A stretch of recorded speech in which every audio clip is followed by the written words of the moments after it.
understand requirements at different levels, I guess, and not necessarily being led directly from the vendors or from the market, the manufacturers, because I think there are some gaps appearing in the market in terms of, you know, what's perceived as the art of the possible versus what's realistic. And we are starting to see some issues now where, yeah, the dream's being sold, if you like, from a vendor perspective, but when you try to go out and buy that, procure it, deliver it, you're not quite getting the same level of you know, dreaminess, if that's such a thing. So yeah, again, you know, maybe we've touched a little bit around the importance of requirement capture, understanding, you know, from a business objectives perspective, right down to what do SLAs need to look like. Again, you know, maybe talk through that a little bit, Claire. Good.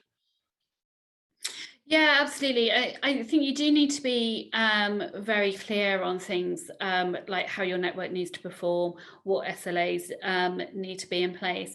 I think you're right in that there are a lot, and you know, I mentioned a couple of the watchwords earlier around some of the new technologies coming to the market. Gaining an understanding of those parts of the market is absolutely essential.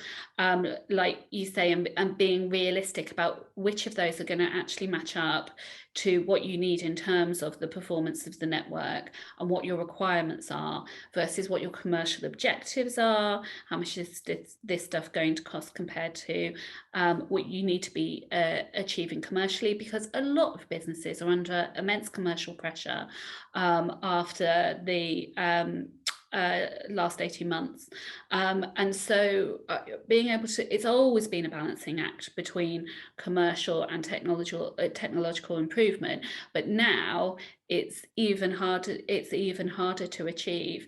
We're finding sometimes when it's coming to, because we assist quite a lot of clients in the deployment phase of their networks as well as the procurement phase, when it comes to deployment, you know, have suppliers done the due diligence, done the proof of concept, done the testing on whether their solutions are actually going to marry up to the requirements or not.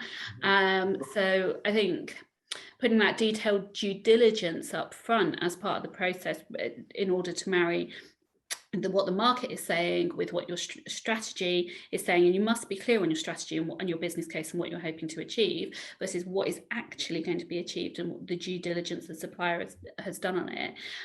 Making all those things align is difficult, but you definitely need to make sure it happens.